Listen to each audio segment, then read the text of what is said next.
बहुता जन्मा बहुता जन्मा बहुता जन्मा अंते बहुता जन्मा अंते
बहुत जन्मांती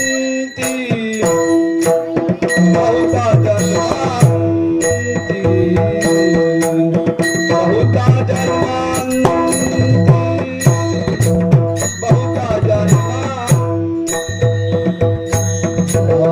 बहुत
बहुता जन्मा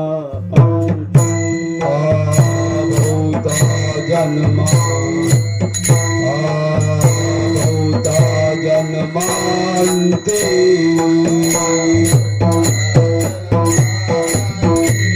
मनुष्य देहावरी लागलिये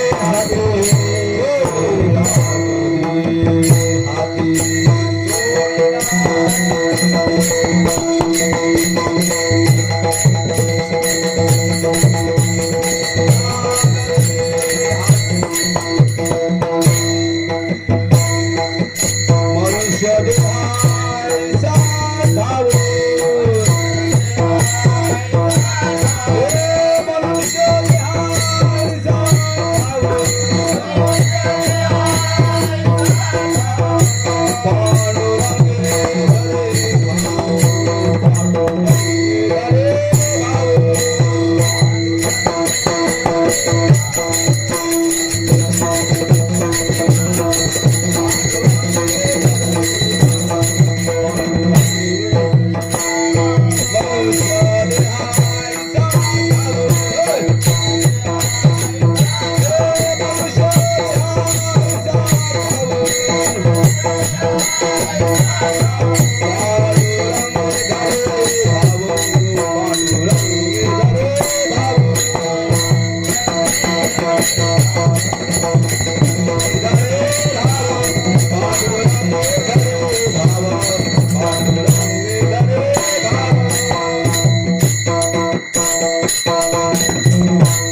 बहुता जन्मांती जोडी लागलिये हाती मनुष्य देहाचा ठाव धरे पांडुरंगी भाव बहु केला फेरा येथे सापडला थारा मनुष्य देहाचा ठाव धरे पांडुरंगी भाव तुका म्हणे जाणे ऐसे दुर्लभ ते शहाणे मनुष्य देहाचा ठाव धरे पांडुरंगी भाव विठ्ठला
पांडुरंगा करू प्रथम नमन दुसरे चरण संतांसिया त्यांच्या कृपादानी कथेचा विस्तार बाबाजी सद्गुरु दास तुका जयांची केली स्मरण होय सकल विद्यांचे अधिकरण तेचे वंद श्री चरण श्री गुरूंचे ते नमस्कारो नियाता ज्ञानेशाची ज्ञानमूर्ती साक्षात प्रेम स्वरूपी नामदेवची दयामूर्ती नाथम वंदे पुनः पुनः वैराग्यस्य परामूर्ती देहु क्षेत्र निवासी नाम तुकाराम महाराष्ट्र भक्तराज चतुष्टकम मस्तक हे पायावरी मस्तक हे पायावरी मस्तक हे पायावरी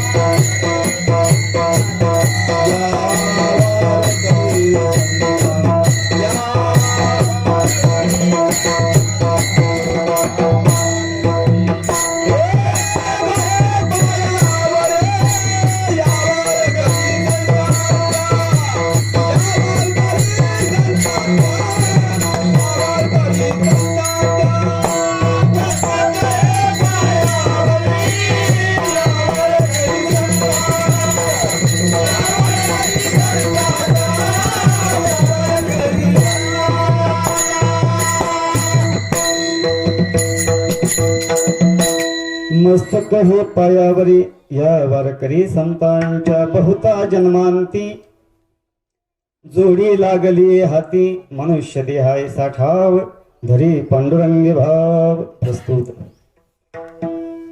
प्राप्त प्रसंगी चिंतनाकरिता म्हणजेच निरूपणाकरिता आपल्या समोर उपस्थित केलेला अभंग रुक्मिणी प्राणसंजीवन भगवान पंढरीश परमात्म्याचे लढिवाया भक्त देहो निवासी श्रीमंत साधू वैराग्यमूर्ती विश्ववंदने तत्वज्ञ श्री जगद्गुरु तुकोबराय या तुकोबरायांचा 4 चरणांचा तुकोबरायांच्या जीवनातील आत्मप्रचिती आणि मानवी देहाचं विशेष महत्व सांगणारा उत्कृष्ट असा अभंग सेवेकरता निवडलेला आहे.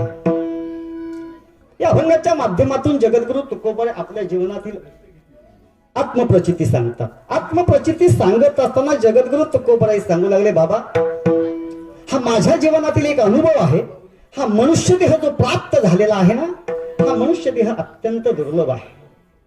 अत्यंत दुर्लभतेचं लक्षण सांगत असताना या ठिकाणी जगद्गुरु तुकोबराय काही विशेषणे वापरतात आणि हे विशेषण वापरत असताना जगद्गुरु तुकोबराय सांगतात, बहुता जन्मा अंती संपूर्ण 84 लक्ष योनीचा विचार करू पाहता 83,99,999 योनीचा विचार केल्यानंतर शेवटची पाळी एक मनुष्य जन्म आणि चुकल यावर फेरा पडे. तुकोबराय सांगतात 84 लक्ष योनीचा प्रवास मार्गक्रमण करत असताना हा अनुभव माझ्या जीवनामध्ये आलेला आहे. ही आत्मप्रचिती मला आलेली आहे आणि हा मनुष्य देह जो मिळालेला आहे ना, हा अत्यंत दुर्लभ आहे. जोडी लागली हाती, परंतु हा देह जो प्राप्त झाला अत्यंत दुर्लभ असणारा मनुष्य देह प्राप्त झालेला आहे. ज्याला कोणाला असं वाटतं की या मृत्यू लोकामध्ये आपण जन्माला आलो, या 3.5 हाताच्या देहाचा उद्धार व्हावा, या 3.5 हाताच्या देहाला मोक्ष मिळावा, मुक्ती मिळावी, असं जर कोणाला वाटत असेल तर तुकोबराय सांगतात, बाबा एक काम करा, जीवनामध्ये मोक्ष पाहिजे ना, जीवनामध्ये मुक्ती पाहिजे ना, मग असं एकच ठिकाण आहे, त्याचं नाव आहे मृत्यूलोक. या मृत्यूलोकामध्ये मनुष्यरूपी जन्माला आल्यानंतर, हा जन्म प्राप्त झाल्यानंतर या ठिकाणी भगवान पांडुरंग परमात्म्याला शरण गेलं पाहिजे आणि भगवान पांडुरंग परमात्म्याला शरण गेल्यानंतर या जीवनाला मोक्ष आणि मुक्ती मिळाल्याशिवाय राहणार नाही. तुकोबराय मनुष्य देह ऐसा ठाव धरी पांडुरंगी भाव. काही साधकांनी जगद्गुरु तुकोबरायांना प्रश्न केला, आतमध्ये बोलू नका बरं का, त्यांचं झालं काय विचारा.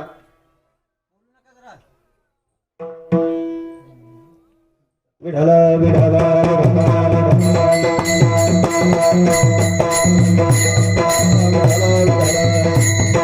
काही साधकांनी जगद्गुरु तुकोबरायांना प्रश्न केला, महाराज हा मनुष्य देह अत्यंत दुर्लभ आहे, आम्हाला कळालेला आहे. या मनुष्य देहाला मोक्ष मिळावा हे आम्हालाही वाटते. मनुष्य देहाला मोक्ष मिळण्याचं एकमेव साधन भगवान पांडुरंग परमात्म्याला शरण गेलं पाहिजे, आम्हाला कळालं.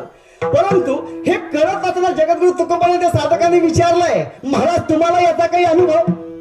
तुकोबराय सांगतात, अनुभव मज अनुभव आहे अंगा आणि तो या जगा देत असे. माझ्या जीवनातील आत्मप्रचिती आहे 83,99,999 योनीचं मार्गक्रमण मी स्वतः केलेलं आहे.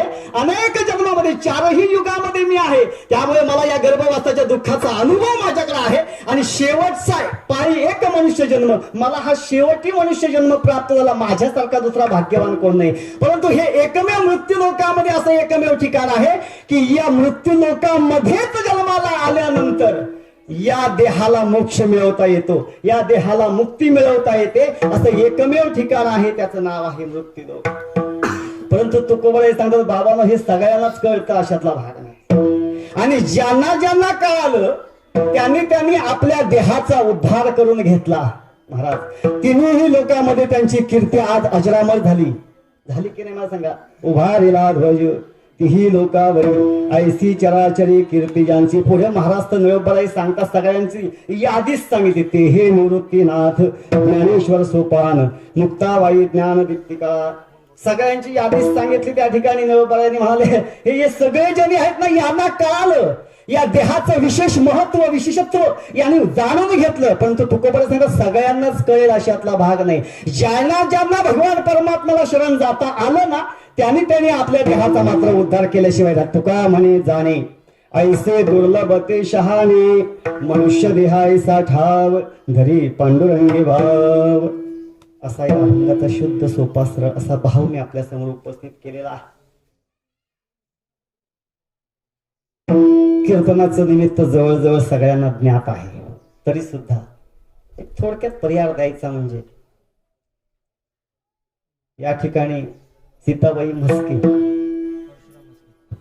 परशुराम म्हस्के आणि यांचा आजचा हा श्राद्धाचा दिवस आणि श्राद्धाच्या निमित्तानं ही आजची कीर्तनाची सेवा आहे.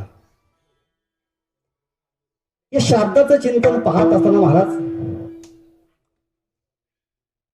गरुड पुराणामध्ये असं थोडंसं वर्णन आलेलं आपल्याला पाहायला मिळतंय की श्राद्धाचा जो विधी आहे हा श्राद्धाचा विधी कोणी करावा, का करावा, कधी करावा आणि कुठे करावा, फार सुंदर चिंतन आपल्याला पाहायला मिळतं. मला वाटतं तेवढं चिंतन विस्तारित करणे इतका आपल्याकडे आता वेळ फार कमी आहे. तरी सुद्धा मी थोडासा मुद्दे मांडून पुढे होतो. ऐका. श्राद्धाचा विधी करत असताना काही त्याला नियमावली सांगितलेली आहे.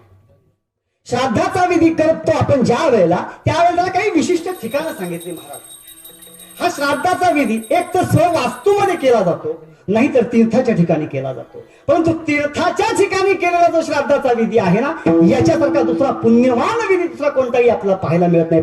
तुम्ही आम्ही श्राद्धाचा विधी केला म्हणजे फार मोठं काही नवल केलं अशातला भाग नाही. तुम्ही आम्ही श्राद्ध घालतो म्हणजे फार नवल नाही. श्राद्धाचा विधी का करावा तर तिघांच्या ऋणातून मुक्ती मिळण्याकरता, तिघांच्या ऋणातून उतराई होण्याकरता हा श्राद्धाचा विधी केला जातो. देवांच्या ऋणातून मुक्त व्हावं लागतं, ऋषीमुनींच्या ऋणातून मुक्त व्हावं लागतं आणि मात्या पित्यांच्या ऋणातून मुक्त व्हावं लागतं. याच्याकरता श्राद्धाचा विधी सांगितला. पहा तुम्ही मात्या पित्यांच्या ऋणातून मुक्त होण्याकरता देवाला सुद्धा श्राद्धाचा विधी घालावा लागला महाराज. ऐका. तुम्ही आम्ही श्राद्धाचा विधी घातला म्हणजे फार मोठं काही केलं अशातला भाग नाही.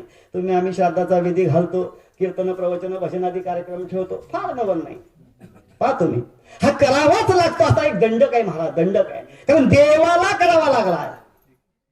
राजा दशरथाच्या ऋणातून मुक्त होण्याकरता प्रभू रामचंद्राला सुद्धा श्राद्धाचा विधी करावा लागला.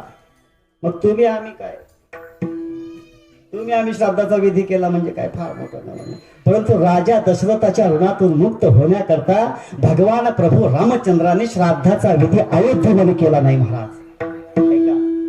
अयोध्येमध्ये आपल्या वास्तूमध्ये केला नाही तर तो श्राद्धाचा विधी त्या ठिकाणी भगवान प्रभू रामचंद्राने नारद मुनींच्या सांगण्यावरून रामटेक पर्वतावरती अंबाला तलावावरती केलाय.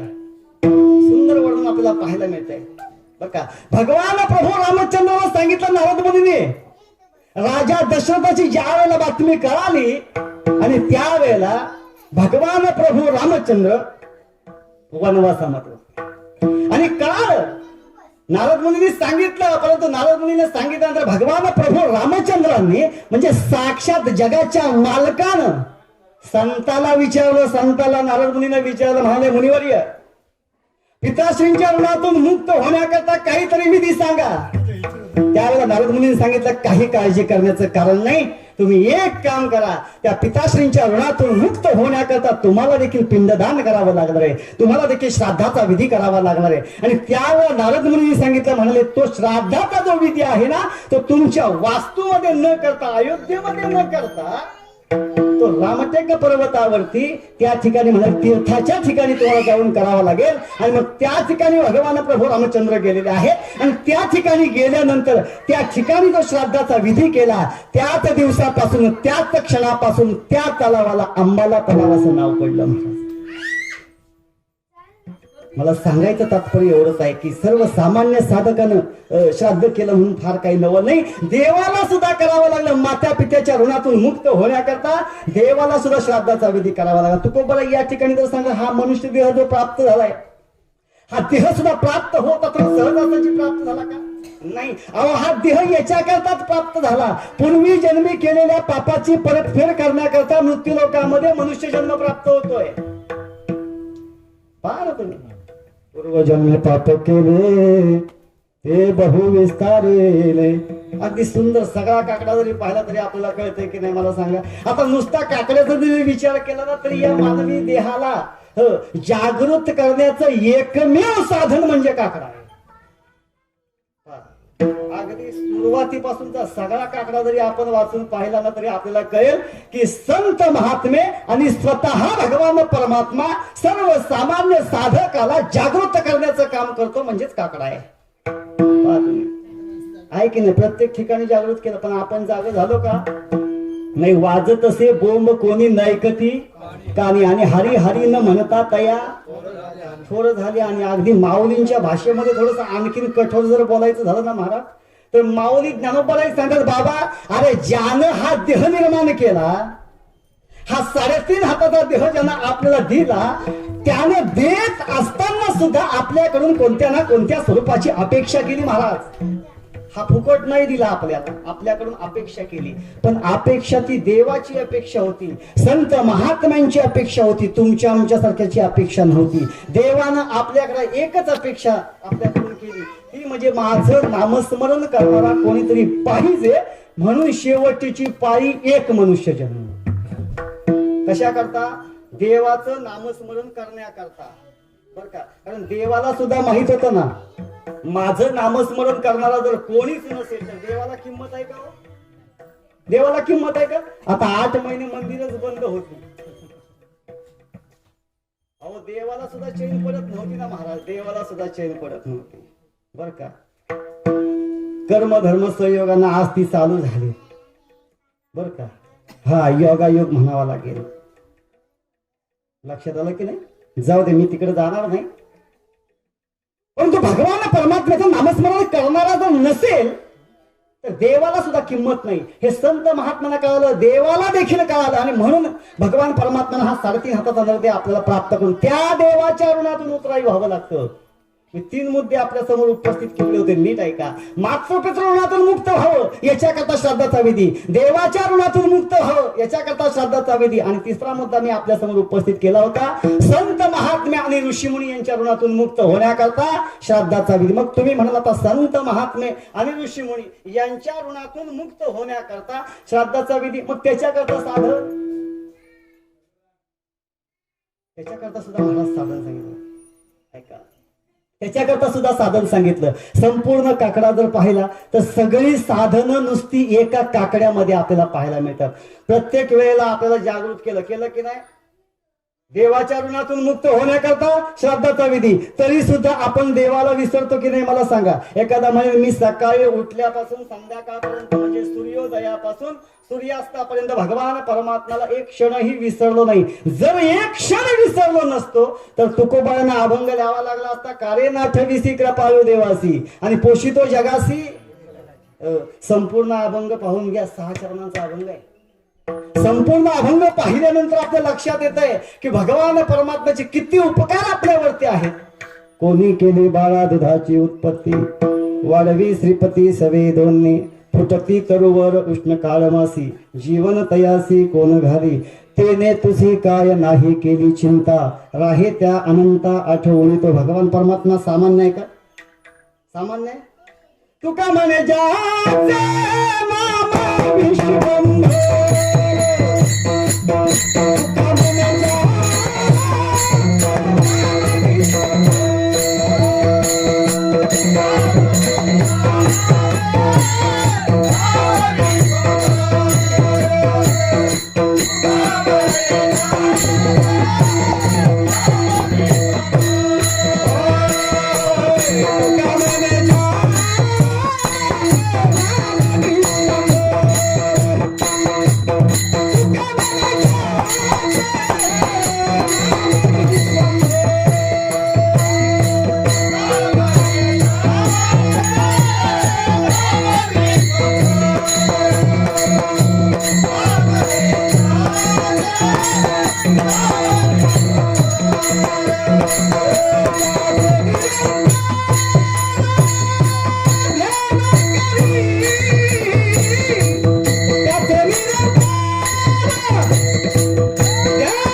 कृपाळू देवासी या ठिकाणी जगद्गुरु तुकोबाला सांगतात बाबा त्या देवाचं स्मरण करा.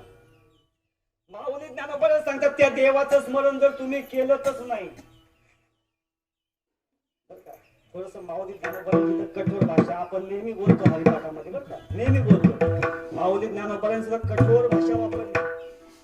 त्यांनी सांगितलं ज्या देवानं हा 3.5 हाताचा नरदेह प्राप्त करून दिला आणि मग त्या जीवानं जन्माला आल्यानंतर त्या भगवान परमात्म्याचं जर नामस्मरण केलंच नाही तर यमाचा पाहो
त्या भगवान परमात्म्याचं नामस्मरण जर केलं नाही तर यमाचा पाहुणा राणी होय. मग त्याच्याकरता काय करायचं ते सुद्धा साधन सांगा. उठा जागे भारी आता स्मरण करा पंढरीनाथा भावे चरणी ठेवा माथा चुकवी व्यथा जन्माच्या.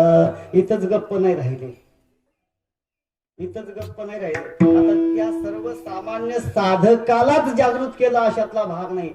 संत महात्म्या आणि ऋषी मुनींना सुद्धा जागृत केलं.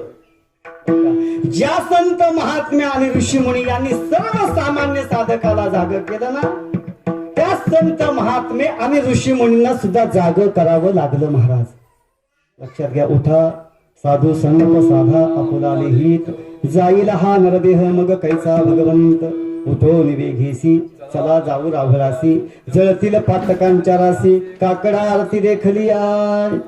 पण सकाळी काकडा चालू झाला की गावातल्या लोकांना त्रास होतो. तुमच्याकडचं नाही सांगत आमच्याकडचं सांगत.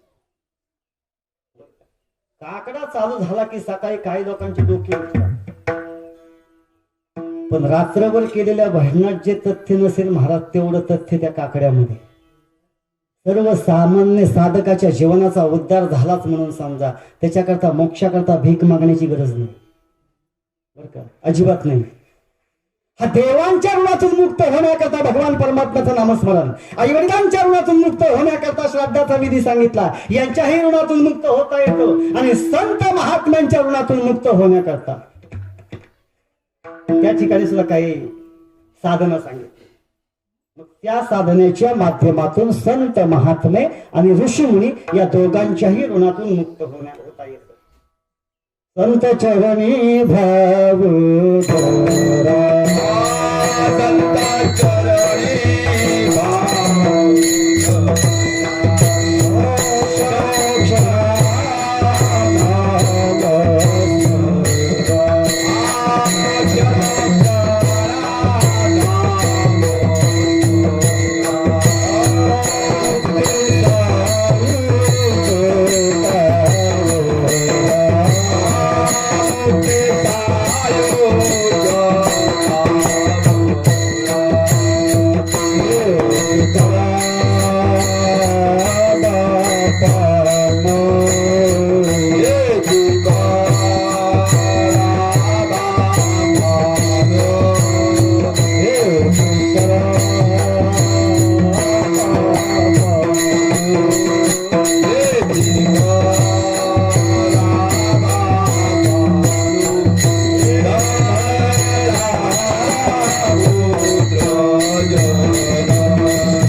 संत महात्म्याच्या ऋणातून मुक्त होण्याकरता सुद्धा संत चरणी भावधरा, क्षणोक्षणा नामस्मरा, मुक्ती सायुज्यता बरा हेची करा बापांनो. मोक्ष आणि मुक्ती त्या ठिकाणी सुद्धा मिळाल्याशिवाय राहणार नाही. संत महात्म्यांच्या ऋणातून मुक्त व्हावं लागतं. हे नुसतंच या ठिकाणी प्रत्येक संतांचा जर विचार केला ना महाराज, तर प्रत्येक संतांनी साधन एकच सांगितलं, परंतु संतांची परिभाषा मात्र वेगळी. पाहतो मी प्रत्येक संतांची परिभाषा आपल्याला वेगळी पाहायला मिळते. साधन मात्र नाथ महाराजांचा हरिपाठ करून पहा. नाथ महाराजांच्या हरिपाठामधील पहिला अभंग पहा.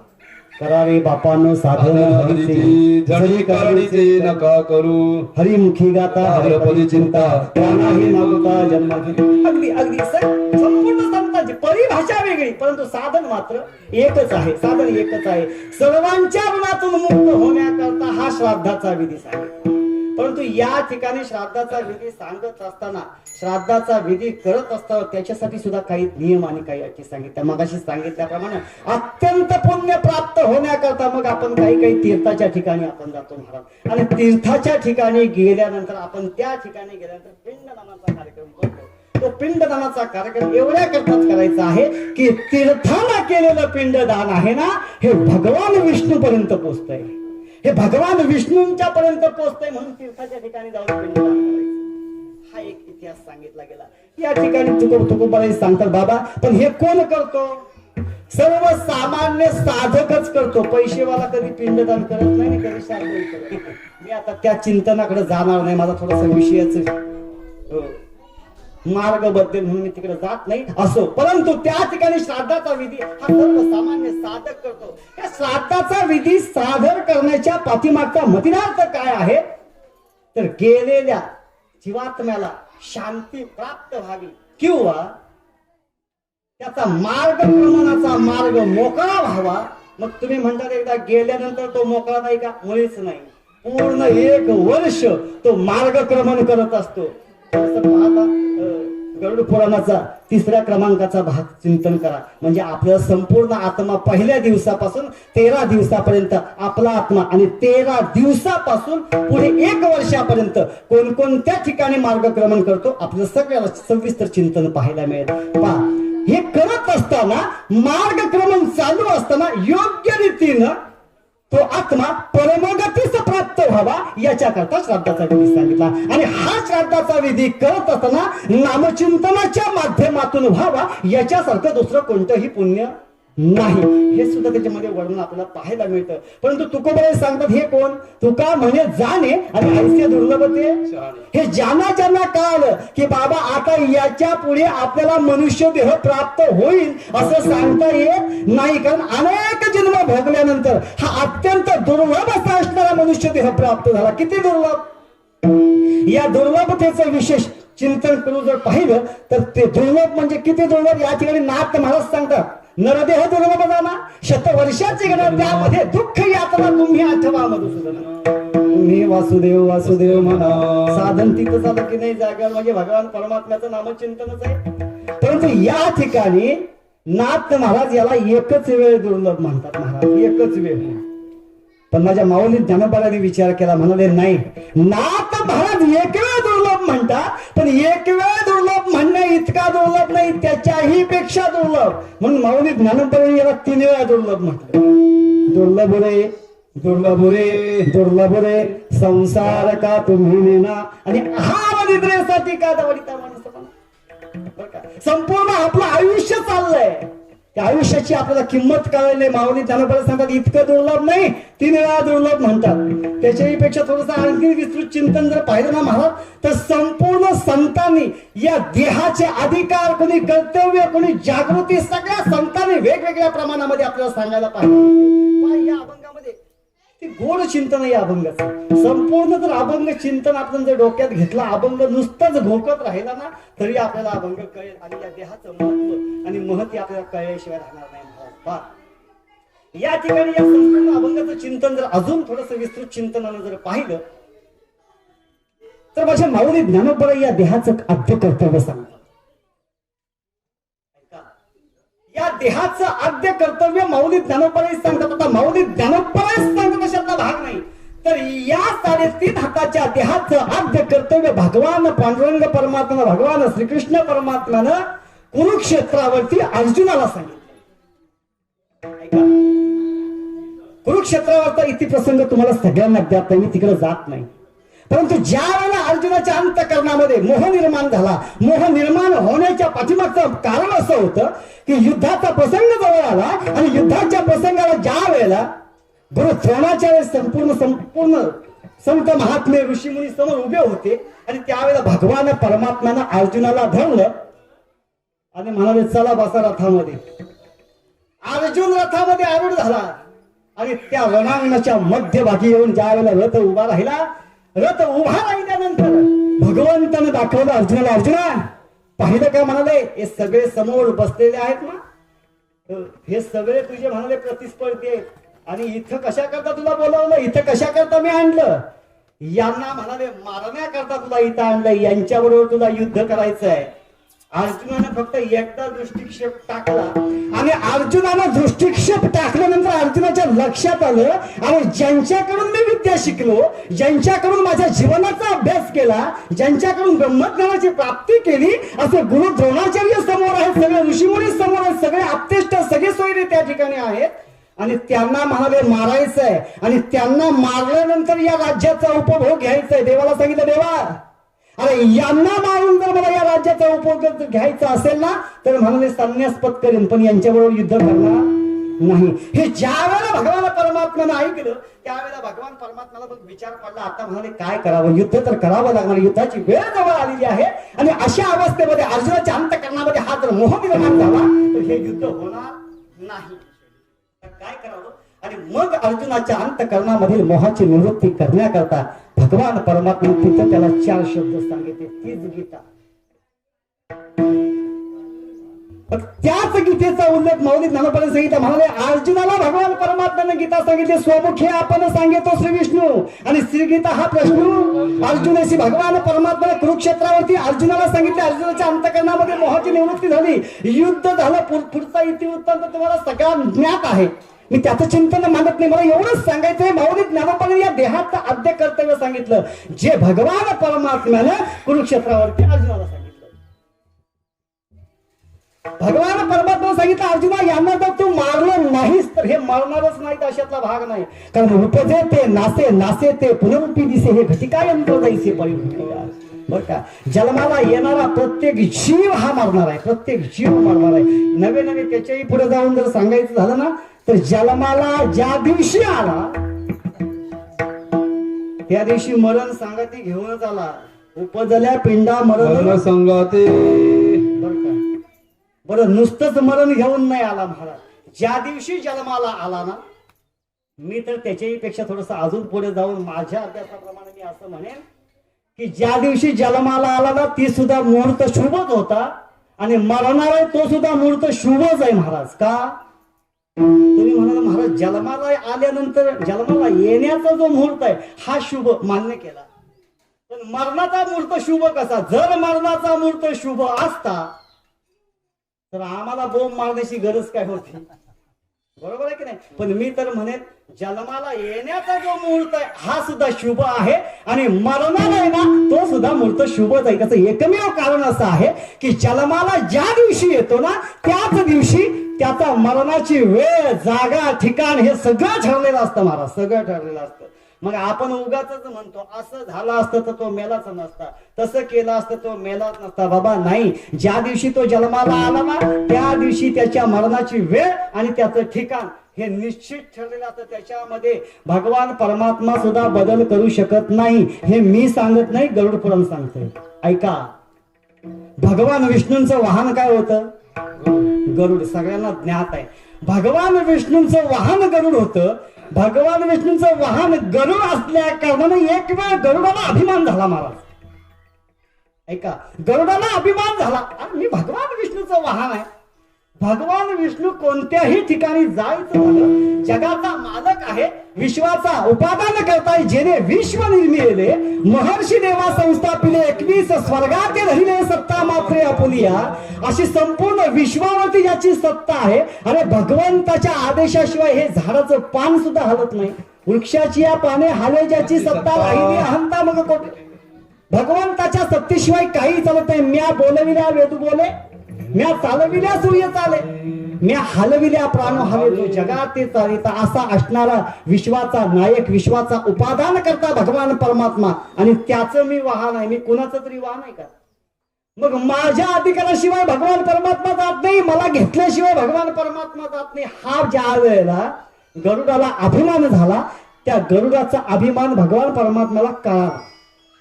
न सांगता तुम्हा कळो इत्यंत विश्वी विश्वंबर परिहार चिन्ह लगे. आणि मग त्या अभिमानाची निवृत्ती करण्याकरता देवाला फारसा वेळ लागत नाही आणि देवाला अभिमान सांगावा सुद्धा लागत नाही आणि देवाला अभिमान सहन सुद्धा होत नाही. देवाला अभिमान तीळ मात्र जरी होई अभिमान, मेरू तो समान भार देवा. देवाला तो भार सोसावा लागतो. तुम्ही आम्ही जर अभिमान केला ना तर तो संपूर्ण भार देवाला सोसावा लागतो. म्हणून परमार्थामध्ये अभिमान तर मुळीच चालत नाही महाराज. मी प्रत्येक वेळेला सांगतो, अजिबात चालत नाही. तो देवाला सगळा भार सोसावा लागतो. त्याचं संपूर्ण संकट देवावरती असतं, संपूर्ण संकट देवावरती. मग देवानं विचार केला गरुडाला अभिमान झालेला आहे का? तर गरुड आपलं वाहन आहे ना, म्हणून गरुडाला अभिमान झाला. तर गरुडाचा अभिमान काहीतरी थोडासा घालवायला पाहिजे. म्हणून काय झालं, कर्म धर्म संयोगानं योगायोगानं गरुडाची आई आजारी पडली. ऐका, गरुडाची ज्या वेळेला आई आजारी पडली त्यावेळेला गरुड काय करायचं, नित्य नेमानं आपल्या आईची सेवा करायचं आणि सकाळी उठल्यानंतर भगवान परमात्म्याच्या सेवेकरता रुजू व्हायचं. भगवान परमात्म्याची सेवा करण्याकरता जायचं. संध्याकाळी गरुड आपल्या घरी यायचं आणि घरी आल्यानंतर त्या गरुडाचा एक नित्य नेम होता. गरुड पुन्हा आपल्या घरामध्ये आल्यानंतर आपल्या आईला विचारायचं, आई आज तुला या ठिकाणी पाहण्याकरता कोण कोण आलं होतं? हा गरुडाचा दररोज नित्यनेम होता महाराज. मला का सांगावं लागतंय, प्रत्येक जीवाचं मरणाची वेळ आणि ठिकाण हे ठरलेलं असतं. त्याच्यामध्ये भगवान परमात्मा सुद्धा बदल करू शकत नाही. एवढ्या करता चिंतन सांगतो. ऐका, गरुड ज्या वेळेला प्रत्येक वेळेला आईला संध्याकाळी आल्यानंतर विचारत, आई तुला पाहण्याकरता आज कोण कोण आलं होतं? जेवढे येऊन गेले होते ना तेवढ्यांची गरुडाची आई नावं सांगत होती. आज मला हे पाहण्याकरता आले होते, आज मला ते पाहण्याकरता आले होते. गरुड नित्यनेमानं ऐकत होता. गरुड आपल्या आईची सेवा करत होता आणि सेवा केल्यानंतर पुन्हा सकाळी गरुड उठून भगवान परमात्म्याच्या सेवेमध्ये रुजू होत होता. एक दिवस असा उजाडला, भगवान विष्णूंच्या सेवेमध्ये गरुड निघून गेलेला आहे. भगवान परमात्म्याची दिवसभराची सेवा झालेली आहे आणि संध्याकाळी ज्या वेळेला गरुड आपल्या घरामध्ये आलंय त्यावेळेला गरुडाने विचारलं आपल्या आईला, आई आज तुला पाहण्याकरता कोण आलं होतं? त्यावेळेला गरुडाच्या आईने इतकं सुंदर उत्तर दिलं आहे का. त्या गरुडाच्या आईनं गरुडाला सांगितलं, बाळा आज मला पाहण्याकरता एक प्रमुख अतिथी आला होता. तो प्रमुख अतिथी म्हणजे सामान्य नव्हता, जगाचा काळ मला पाहण्याकरता आला होता.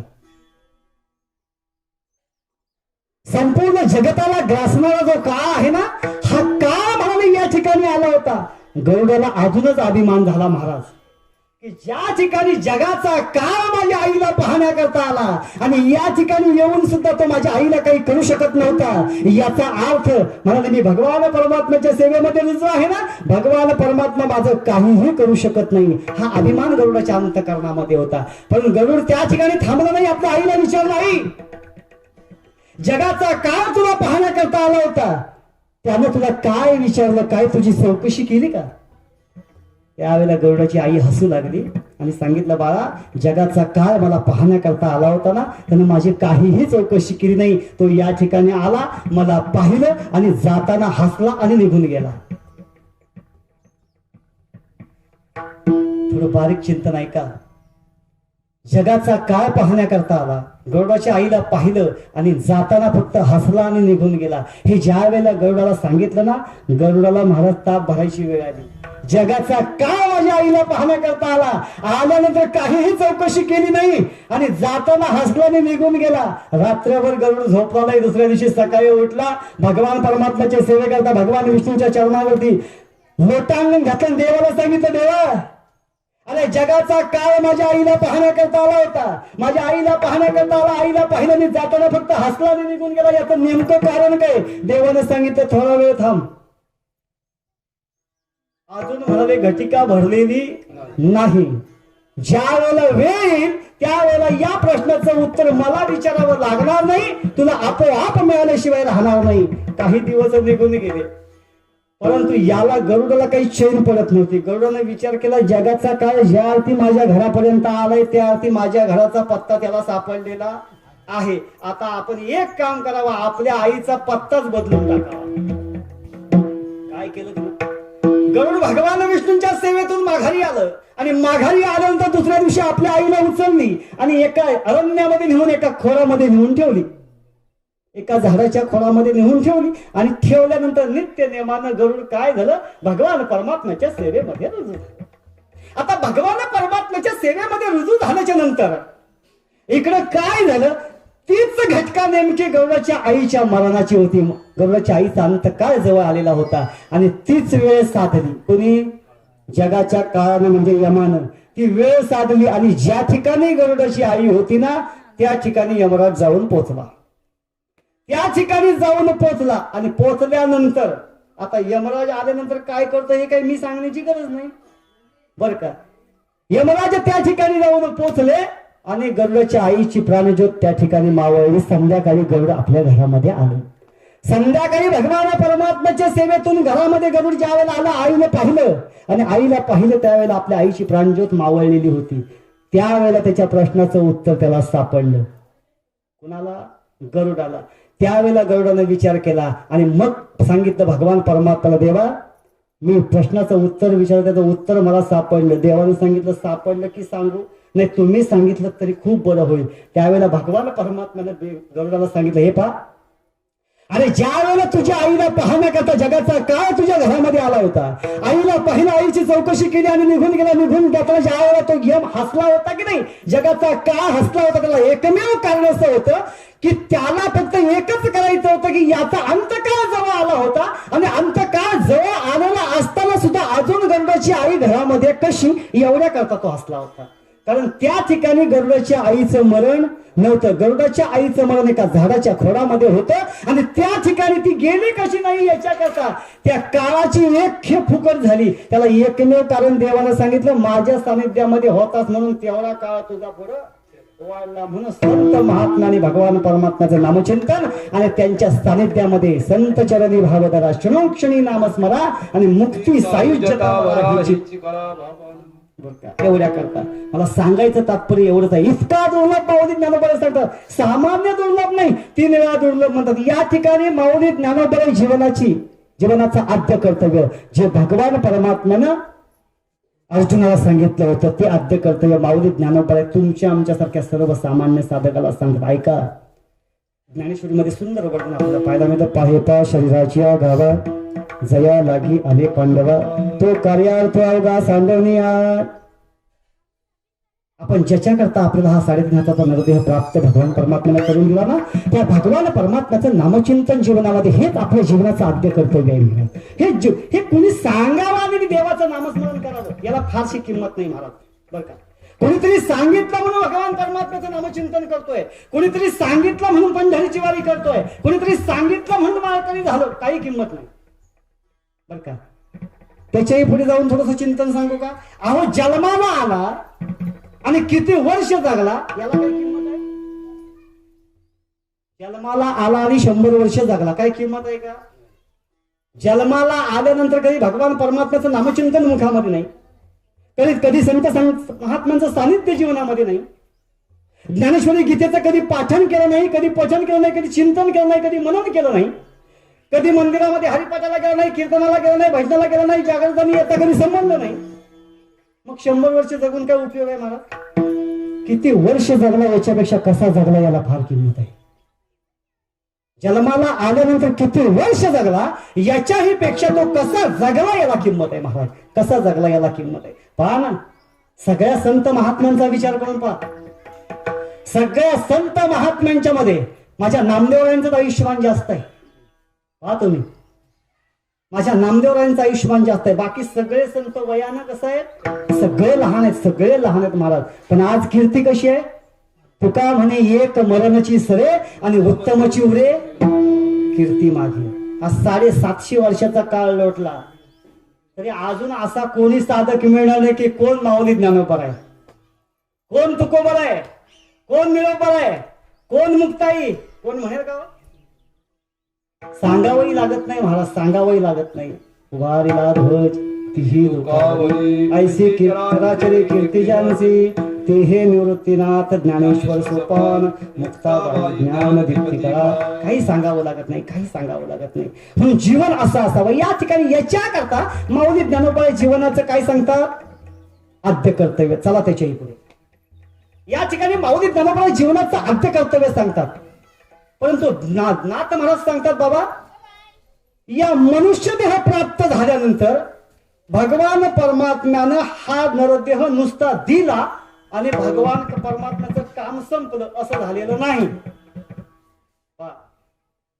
भगवान परमात्म्यानं आपल्याला हा देह दिला आणि भगवान परमात्म्याचा आपला संबंध संपला असं नाही.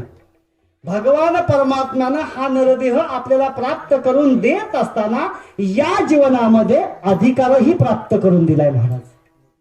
आता संत महात्मे सांगून सांगून थकले महाराज. सकळांशी येते आहे अधिकार आणि कलियुगे उद्धार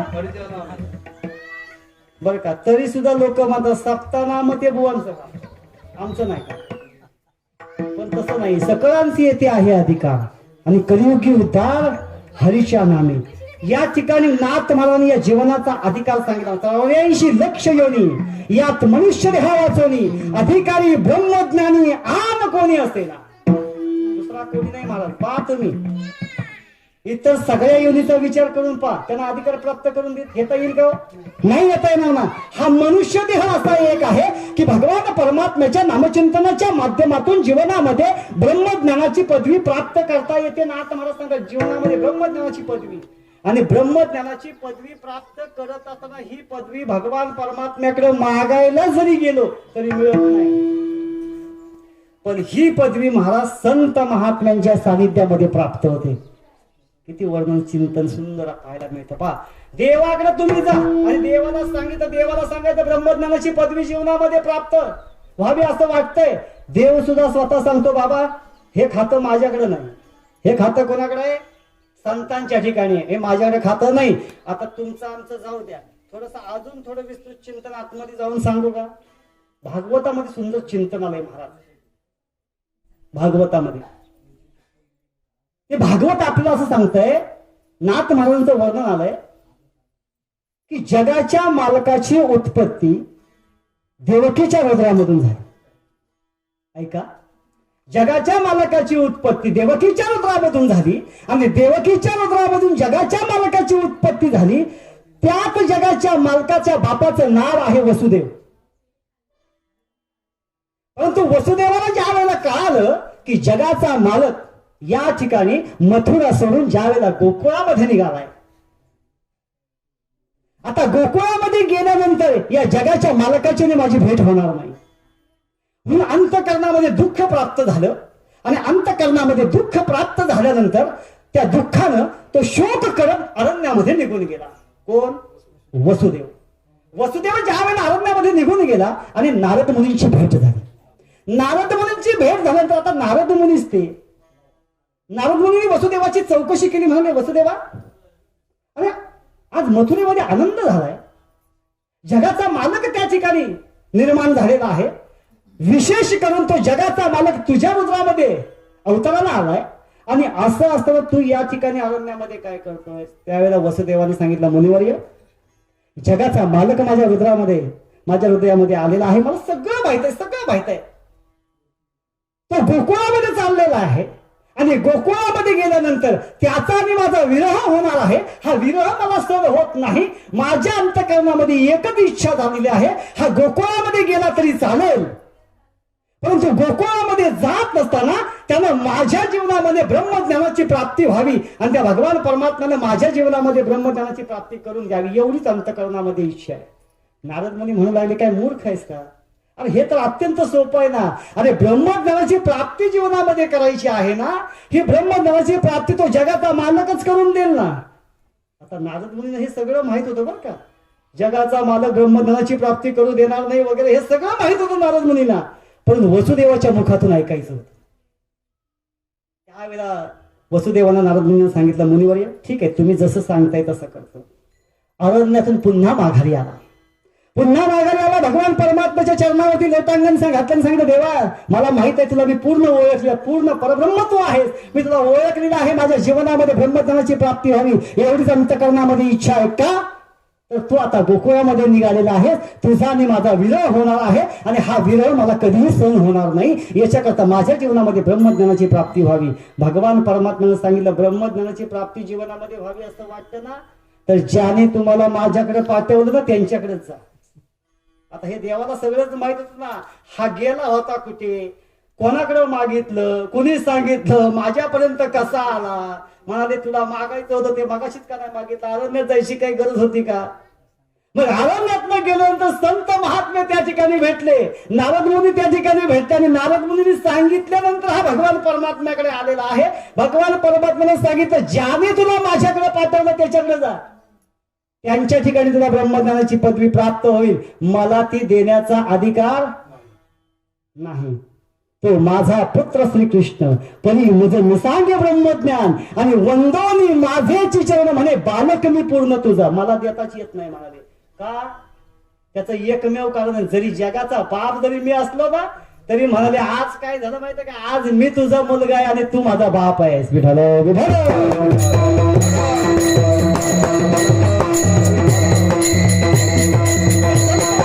सानिध्यामध्ये गेल्यानंतर ब्रह्मज्ञानाच्या पदवी करता भीक मागण्याची महाराज करत नाही. संत महात्म्यांच्या सानिध्यामध्ये गेल्यानंतर अनेक जीवनामध्ये फायदे आहेत महाराज, अनेक फायदे आहेत. सांगू का? त्या संत महात्म्यांच्या सानिध्यामध्ये गेल्यानंतर भगवान परमात्म्याची प्राप्ती होते. संत महात्म्यांच्या सानिध्यामध्ये गेल्यानंतर ज्ञानाची प्राप्ती होते. संत महात्म्यांच्या सानिध्यामध्ये गेल्यानंतर मोक्षाची प्राप्ती होते. त्या संत महात्म्यांच्या सानिध्यामध्ये गेल्यानंतर मुक्तीची प्राप्ती होते. त्या संत महात्म्यांच्या सानिध्यामध्ये गेल्यानंतरच ज्ञान प्राप्त होतं.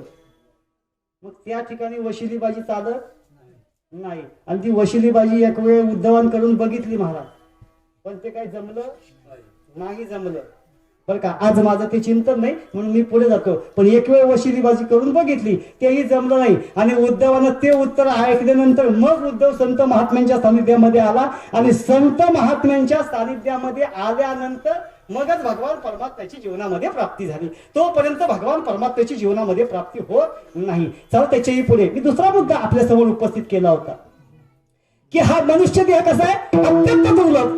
या ठिकाणी माऊली ज्ञानोबाई या जीवनाचं आद्य कर्तव्य सांगितलं. नाथ महाराजांनी या जीवनाचा अधिकार सांगितला. मनुष्य देहाचे विज्ञाने सच्चिदानंद पदवी घेणे एवढा अधिकार नारायणे कृपावलोकने दिला. भागवत सांगते आपल्याला एवढा अधिकार नाथ महाराज सांगतात. परंतु माझ्या तुकोबराने विचार केला, म्हणाले आद्य कर्तव्य ठीक आहे, अधिकारही ठीक आहे. आद्य कर्तव्य आपण जर जीवनामध्ये कर्तव्य पार पाडलं तर जीवनाचा उद्धार होतो. बरोबर आहे.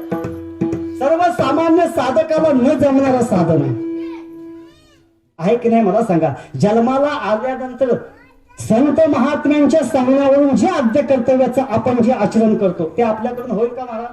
नाही होणार. मग हे सुद्धा सर्वसामान्य साधकाला न जमणारं आचरण आहे. त्याच्याही पुढे नाथ महाराजांनी जे आचरण सांगितलं हेही आम्हाला कळालेलं आहे, परंतु सर्वसामान्य साधकाला न जमणार आहे. मग माझ्या तुकोबाराने विचार केला. या ठिकाणी माऊली ज्ञानोबाई जीवनाचं आद्य कर्तव्य सांगतात, तुकोबाराई या जीवनाचा अधिकार सांगतात. पण माऊली माझे तुकोबाराई या ठिकाणी जीवनाचं सार्थकता सांगतात. तुकोबाराई सांगतात, बाबा ज्या भगवान परमात्म्यानं हा नरदेह आपल्याला प्राप्त करून दिलाय ना, त्या भगवान परमात्म्याला फक्त शरण जा. तुझ्या जीवनाचं सार्थक झाल्याशिवाय राहणार नाही. मग या ठिकाणी जगद्गुरु तुकोबाराई सांगतात जीवनाचं सार्थक कशामध्ये सार्थक आहे? विठ्ठलची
देखो जीवनाचं सार्थक जर तुला करायचं असेल तर एक तुका म्हणे जन्मा आल्याचे सार्थक आणि विठ्ठलची एक देखलिया धरी पांडुरंगी भाव.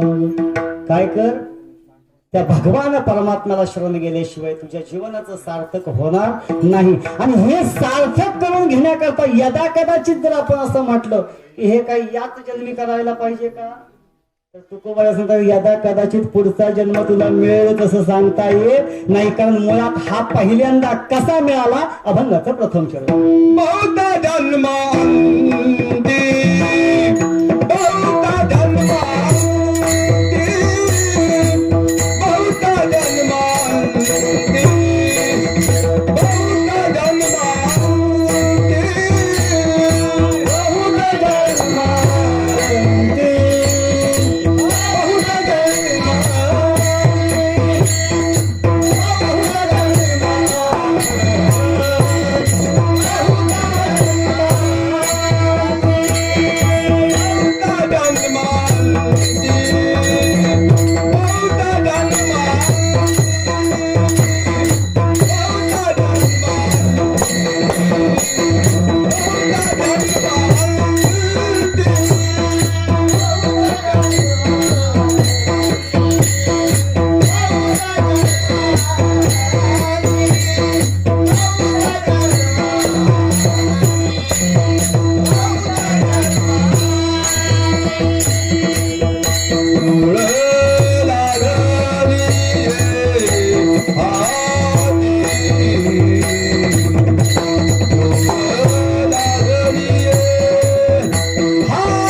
बहुता जन्मा अंती जोडी लागली हाती. अनेक जन्म गर्भवासाचं दुःख भोगल्यानंतर हा मनुष्य देह प्राप्त झालेला आहे.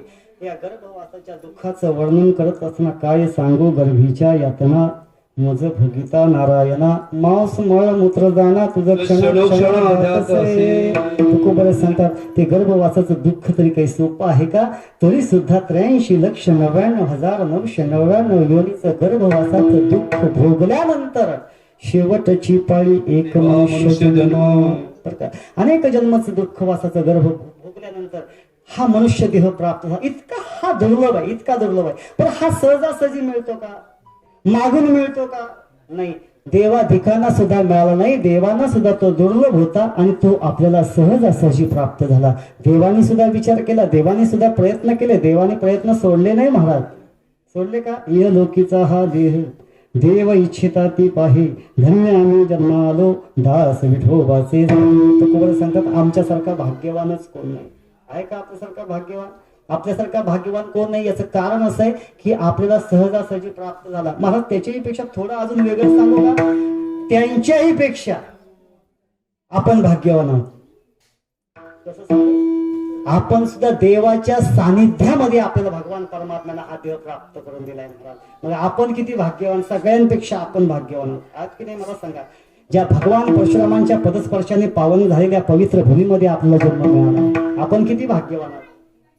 तुकोबा सांगतात धन्य आम्ही जन्म आलो आणि दास विठोबाचे झालो. म्हणजे देवानी सुद्धा प्रयत्न केला पण देवांना सुद्धा तो मिळवता आला नाही. नवे नवे देवांना मिळाला नाही. देवांना सुद्धा मिळाला पण मानव रूपामध्ये यावं लागलं, संत रूपामध्ये यावं लागलं आणि मग मिळाला. भगवान शंकरांना मिळाला महाराज. भगवान शंकरांनी विचार केला, म्हणाले नाही कैलासावरती राहून माझ्या जीवनाचा उद्धार होणार नाही. याच्याकरता मला सुद्धा म्हणाले मृत्यू लोकांमध्ये जावं लागलं. कशा करता. माझ्या जीवनाचा उद्धार करण्याकरता. कोण विचार करतोय. भगवान शंकर. आपल्याला सहजासहजी मिळाला की नाही. ज्ञानदेव म्हणून हरी जपे सदा. कशा करता. इथं नामचिंतन करण्याकरता हा प्राप्त व्हावा म्हणून कैलासावरून उठले आणि निघाले. आता निघाल्यानंतर त्यांची अर्धांगिनी असणारी कोण. पार्वती माता. म्हणाले तुम्ही कुठे निघाले. ते म्हणाले मृत्यू लोकांमध्ये निघालो. कशा करता. म्हणाले भगवान परमात्म्याचं नामचिंतन करण्याकरता. काय म्हणाले डोक्यावर परिणाम झाला का तुमच्या. कैलासावरून आले. म्हणाले संपूर्ण जगाचे मालक तुम्ही. तिथे गेल्यानंतर तुम्ही काय करणार. ते म्हणाले तिथे गेल्यानंतर एकच करणार, फक्त नामचिंतन करणार, बाकी काही करणार नाही. आणि भगवान परमात्म्याची सेवा करणार, बाकी काही करणार नाही. म्हणाले तिथे जाऊन भगवान परमात्म्याची सेवा करणार. मग मी कैलासावरती बसून काय करू. म्हणाले मी पण तुमच्या बरोबर येते ना. म्हणाले तुला येता येणार नाही. म्हणाले तुला म्हणाले येता येणार नाही. कारण मी ज्या अवस्थेमध्ये जाणार आहे ना त्या अवस्थेमध्ये तुला माझ्या बरोबर येता येणार नाही. तू फक्त अर्धांगिनी माझी कैलासावरती. खाली तुला होता येणार नाही. बघ तुला जमत असेल तर. ती म्हणाली काही झालं तरी चालेल पण मला तिथपर्यंत यायचंय. मलाही माझ्या जीवनाचा उद्धार करायचा. कोण सांगतंय.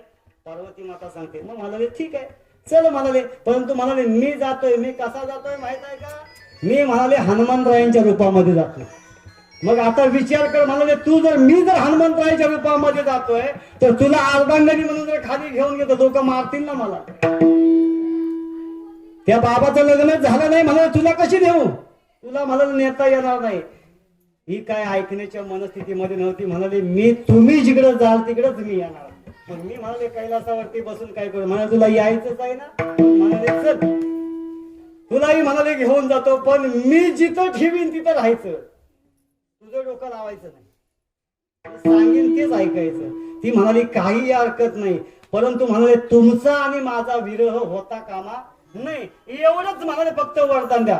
सांगितलं काही हरकत नाही. तुझा आणि माझा विरह कधी होणार नाही. जिकडं मी असेल तिकडं तू असशील. बरोबर एवढं असेल तर काही हरकत नाही. मी म्हणाले हनुमंतरायांच्या रूपामध्ये जातोय. आता म्हणाले तुला नेण्याकरता माझ्याकडे एकच जागा शिल्लक आहे. तिचं नाव आहे फक्त शेपटी. तर म्हणाले तू एक काम कर. इथनं उठ आणि शेपटीमध्ये प्रवेश कर. काय सांगितलं. इथनं उठायचं आणि शेपटीमध्ये प्रवेश करायचा. पार्वती माता तिथून उठली आणि हनुमंतरायांच्या शेपटीमध्ये प्रवेश केला. म्हणून एक लक्षात ठेवा हनुमंतरायांची शेपटी म्हणजे साक्षात पार्वती माता आहे. हनुमंतरायांची शेपटी म्हणजे साक्षात पार्वती माता. मग आता मला सांगा लंका कोणी जाईल. जाऊ दे, त्या चिंतनाकडे जात नाही मी काही नाचवाला नाही. हा? पण कधीतरी वेळ येईल तेव्हा नक्की सांग. त्याचं सुद्धा चिंतन फार कथाकल्पतरूमध्ये फार वर्णन आलंय त्या शेपटीचं चिंतन. लंका कोणी जाईल इथपासून सुरुवात आहे महाराज. बरं का, कधीतरी फिर मिलेंगे. मला एवढंच सांगायचंय की भगवान शंकरांना सुद्धा नामचिंतन करण्याकरता या मृत्यू लोकामध्ये यावं लागलं महाराज, यावं लागलं. परंतु येत असताना कसे आले? हनुमंतरायांच्या रूपामध्ये, म्हणजे संतांच्या अवतारामध्ये आले. हनुमंतराय म्हणजे साक्षात संतांचा अवतार आहे. बरं का, त्या संत महात्म्यांच्या अवतारामध्ये या ठिकाणी आले आणि या ठिकाणी आल्यानंतर त्यांनी नामस्मरण केलं आणि भगवान परमात्म्याची सेवा केली की नाही मला सांगा. दास्यत्व निकट हनुमंत पै केले आणि म्हणून देखील रामचंद्र. भगवान परमात्म्याची सेवाच केली की नाही मला सांगा. दास्यत्वच पत्करलं की नाही मला सांगा. परंतु या ठिकाणी यावं लागलं. तसाच एक वेळ विचार केला आणि इंद्रानं सुद्धा एक वेळ विचार केला. आता आपण पण त्या ठिकाणी जायचं आणि नामचिंतनाच्या माध्यमातून आपल्याही जीवनाचा उद्धार करून घ्यायचा. पण इंद्राला काही कमी होतं का हो? इथं येण्याची काही गरज होती का? काही गरज नव्हती. तरी सुद्धा इंद्रानं विचार केला या मृत्यू लोकामध्ये जायचं. त्या ठिकाणी भजन कीर्तन नामचिंतन सप्ते बिप्ते जरी 8 महिने बंद असले तरी आता चालू झाले. आता आपण जावं तिथं, काहीतरी करावं, आपल्या जीवनाचा उद्धार करून घ्यावा म्हणून यशाकरता इंद्र. पण इंद्र येणार हे अगोदर इंद्राच्या गुरुला कळालं. कुणाला? देवांचे गुरु बृहस्पती. त्या बृहस्पतीनं अगोदर कळालं. आता बृहस्पतीनं कळाल्यानंतर बृहस्पतीने विचार केला 4 वेद 6 शस्त्र 18 पुराणांचं ज्ञान पारंगत असणार आहे. जे रोमश नावाचे ऋषी होते, रोमश नावाचे ऋषी, त्या रोमश नावाच्या ऋषीना तयार करा. रोमश नावाचे ऋषी म्हणजे सामान्य नदी, जवळजवळ बृहस्पती होते. रोमश नावाच्या ऋषींची कथा फार सुंदर आहे महाराज. जवळजवळ संपूर्ण ज्ञान पारंगत असणारे ते रोमश नावाचे ऋषी होते. त्या ऋषीला तयार केलं आणि त्या ऋषीने काय केलं? स्वर्गामध्ये जाण्याकरता निघाले. आता स्वर्गामध्ये जाण्याकरता निघाले. रोमश नावाचे ऋषी म्हणजे सामान्य होतं का? स्वतःहून जाण्याकरता निघाले स्वर्गामध्ये. एवढा अधिकार असेल त्यांचा. स्वर्गामध्ये गेले. इंद्रानं नुसतं पाहिलं रोमश नावाचे ऋषी स्वर्गामध्ये येत आहेत. साष्टांग दंडवत घातलं इंद्रानं आणि विचारलं महाराज इकडे कसं काही येणं केलं? ते म्हणाले काही नाही, म्हणाले सहज येणं केलं. आता सहज जो स्वर्गात जातो तो काही सामान्य असेल? आपण म्हणतो की नाही सहज बाजारात आलो, तसं रोमश ऋषी म्हणत होते सहज स्वर्गात आलो. आता सहज स्वर्गात गेले होते. इंद्रानं विचारलं, म्हणाले काय सेवा करू? म्हणाले काही सेवा करण्याची गरज नाही, तुझं कसं काय चाललंय ते पाहण्याकरता इथं आलो. इंद्रानं सांगितलं काय नाही, म्हणाले सगळं व्यवस्थित चाललेलं आहे, ऐरावत तसं करत नाही, सगळं सगळं काही कमी नाही माझ्या जीवनामध्ये महाराज. पण म्हणाले आता काय झालं माहितीये का? थोडस वाटलं आता काहीतरी करावं म्हणून ही वास्तू उभी करतो. कोण सांगतोय? इंद्र सांगतोय. म्हणाले तुम्ही काय केलं की नाही? त्यावेळेला रोमश ऋषींनी सांगितलं. म्हणाले मी हो म्हणाले मी काहीच नाही म्हणाले आतापर्यंत केलं. बरं म्हणाले तुम्ही आतापर्यंत एवढे वयोवृद्ध झाला आणि अजून तुम्ही काहीच केलं नाही, बरं तुम्हाला काही घरदार वगैरे? रोमश ऋषीने सांगितलं म्हणाले मला घरदार करायचं आहे काय? मला जगायचं आहे किती दिवस? बरं म्हणाले घरदार नाही, परंतु तुम्हाला काही तुमचं कुटुंब वगैरे नाही? म्हणाले कुटुंबाची तरी काय गरज आहे? मला जगायचंय किती दिवस? जगायचंय किती दिवस? जगायचंय किती दिवस? जगायचंय किती दिवस? या प्रश्नाचं उत्तर ऐकून ऐकून इंद्र थोडासा खवळला. याला काही विचारलं तरी हे म्हणतात जगायचं किती दिवस? रोमश ऋषीने सांगितलं. रोमश ऋषीने विचारलं. म्हणाले आता एक विचारू का? म्हणाले विचारा. म्हणाले तुमचं आयुष्य तरी किती? ते म्हणाले आयुष्य किती आहे ते म्हणाले मलाच माहित नाही. जगायचंय किती दिवस तो आयुष्याचा विचार करा. काय रोमश ऋषीने सांगितलं? म्हणाले आयुष्य माझं किती आहे याचा मी कधी विचारच केला नाही. याचं एकमेव कारण असं आहे की जगायचंय किती दिवस. मग जगायचंय किती दिवस म्हटलं आयुष्याचा विचार करण्याचा काय अर्थ आहे? त्यावेळेस इंद्राने सांगितलं जगायचंय किती दिवस? जगायचंय किती दिवस? तुमचं आयुष्य तुम्हाला माहित नाही. त्यावेळेला रोमश ऋषीने सांगितलं माझं आयुष्य तुला ऐकायचंय? इंद्रानं सांगितलं हो. मला तुमचं आयुष्य ऐकायचंय. मला ते ऐक. हा माझ्या अंगावरचे जे रोम दिसतात का रोम, या माझ्या अंगावरचे रोम जेवढे म्हणाले झडलेत ना, जेवढे म्हणाले गळून पडलेत ना, तेवढे माझ्या आयुष्यामध्ये तुझ्यासारखे इंद्र होऊन गेले. किती माझं आयुष्य आहे? माझ्या अंगावरती असणारे जे रोम आहेत, हे रोम जेवढे गळून पडले, जेवढे झडून पडलेत ना, तेवढे इंद्र माझ्या आयुष्यामध्ये होऊन गेले. आता तुझा नंबर किती आहे तो तू बघ. काय सांगितलं? त्यावेळेस इंद्रानं साष्टांग दंडवत घातलं आणि मग विचारला. म्हणाले याचं साधन कुठं आहे? त्यावेळेला रोमश ऋषीने सांगितलं याचं साधन म्हणाले मृत्यू लोकात. मग याचं साधन तरी काय म्हणाले, ज्याचं साधन म्हणाले एकमेव आहे भगवान परमात्म्याचं नामचिंतन. आणि भगवान परमात्म्याच्या नामचिंतनाचा म्हणाला हा परिणाम आहे. त्यावेळेला इंद्रानं सांगितलं, म्हणाले सगळं इथं राहू दे, म्हणाले मी निघालो तुमच्या बरोबर. कुठं? मृत्यू लोकामध्ये. त्यावेळेला इंद्रानं सांगितलं, म्हणाले इतकं सोपं आहे का मृत्यू लोकामध्ये जायचं? मग मला सांगा, आपल्याला हा नरदेह प्राप्त झालाय, सोपा झालाय की नाही मला सांगा? अत्यंत दुर्लभ असणारा, सहज प्राप्त झाला की नाही मला सांगा? इंद्राला सांगितलं तुला मृत्यू लोकामध्ये येता येणार नाही. इंद्र ऐकण्याच्या मनस्थितीमध्ये नव्हता, रोमश ऋषींच्या पुढे निघाला. आता बाकी बृहस्पतींचा नाईलाज झाला. आता बृहस्पतीने विचार केला, हा जर म्हणाले इंद्र या मृत्यू लोकामध्ये आला आणि भजन कीर्तन जर चालू होऊ लागली तर म्हणाले सर्व सामान्य साधकाचं काय? हा विचार त्यावेळेला बृहस्पतीने केला. आणि मग इंद्राला सामोरे गेले बृहस्पती. आणि बृहस्पतीने सांगितलं, म्हणाले त्याच्याकरता तुला मृत्यू लोकामध्ये जाता येणार नाही. मृत्यू लोकामध्ये जाण्याकरता मनुष्य देह प्राप्त करावा लागतो. आणि मनुष्य देह प्राप्त केल्यानंतरच भजन कीर्तन करता येतं, नाहीतर करता येत नाही. तुम्ही असं कधी ऐकला का? माघवारी आली, चैत्रवारी आली, आषाढी वारी आली, आमच्या गावातनं 5-50 गारवांची दिंडी पंढरपूरला गेली, कधी ऐकलं का? नाही ना. अहो मनुष्यालाच कर, याचं देही घरी देवाचे भजन आणि काय हे ज्ञान कुठंच प्राप्त होणार नाही ना. मग तुला त्या ठिकाणी जाता येणार नाही. बृहस्पतीने ज्या वेळेला सांगितलं त्यावेळेला इंद्राला सांगितलं, मग म्हणाल याच्याकरता काय करावं लागेल ते तरी सांगा ना. याच्याकरता काय करावं लागेल हे सांगा ना. म्हटल्यानंतर मग बाकी बृहस्पतीने सांगितलं, याच्याकरता म्हणाले पाप आणि पुण्याची समानता व्हावी लागते, तोपर्यंत मनुष्य देह प्राप्त होत नाही. तुझ्याकडे म्हणाले पुण्याचा संचय जास्त आहे, त्याच्यामुळे तुला मृत्यू लोकामध्ये जाता येणार नाही. मग याच्याकरता पाप आणि पुण्य हे जोपर्यंत समान होत नाही तोपर्यंत आपल्याला मनुष्य देह प्राप्त होत नाही. मग आपल्याला हा सहज प्राप्त झाला की नाही मला सांगा? सहज प्राप्त झाला तरी सुद्धा आपल्याला या देहाची किंमत कळाली नाही कळाली. आता सहज प्राप्त होतो आणि सहज प्राप्त झाला. आता भजन कीर्तन भगवान परमात्म्याचं नामचिंतन मुखामध्ये येण्याकरता सुद्धा ते तरी काही सोपं आहे का? हे एकमेव अवस्था ठिकाणी तुकोबाई दुसऱ्या चरणामध्ये सांगते, एकमेव अवस्था मनुष्य देहाचा ठाव आणि धरी पांडुरंगी एकच असं ठिकाण आहे. या ठिकाणी मृत्यू लोक, त्या मृत्यू लोकांमध्ये मानव म्हणून जन्माला यावं लागतं आणि मानव म्हणून जन्माला आल्यानंतर भगवान परमात्म्याचं नामचिंतन करता येतं. पण हे सुद्धा काही सगळ्यालाच पुण्य घडतं अशातला भाग नाही. आता त्या पुण्याचं चिंतन बरंच खूप लांबेल महाराज बरं का, सगळ्यांच्या प्रारब्धामध्ये नाही. ज्यांच्या ज्यांच्या प्रारब्धात आहेत त्यांनाच प्राप्त होते. त्याला धरून बांधून काय उपयोग होत नाही बर का. कारण ते एक नुसतं पुण्य जर कमवायचं म्हटलं ना महाराज, तर मी म्हटलं आज इथं कंबर बांधून मी माझ्या आयुष्याच्या कारकिर्दीमध्ये मी पुण्य कमवीन, मुळीच होत नाही. त्याला मागच्या जन्मीचं पुण्य असावं. जन्मो जन्मांतरीची असेल पुण्य सामग्री, तरीच नाम जीवाग्री येईल श्रीरामाचे. त्याच्याही पुढे जाऊन सांगू का, नामदेवरायांनी काय साधका, नामदेवरायांना विचारलं काय साधक आहे नामदेवराया, अहो काय म्हणाले तुमचा अधिकार, तुम्ही म्हणाले देवाला कुठेही पाठवता आणि तुम्ही विटेवरती उभे राहता, काय अधिकार? देवाला तुम्ही सांगितलं की देवाला जेवावं लागतं, देवाला सांगितलं की देवाने तुमच्या हातून दूध प्यावं लागतं. देवाला तुम्ही सांगता देवा तू इकडे जा, मग देवाला सांगावं की मी त्या ठिकाणी गेल्यानंतर विठेवरचं काय, तुम्ही स्वतः जाऊन विठेवरती उभे राहताय, याचं कारण काय, हे कसं काय तुम्ही साधन प्राप्त केलं? त्यावेळेला नामदेवरायांचं काय सुंदर वर्णन आहे.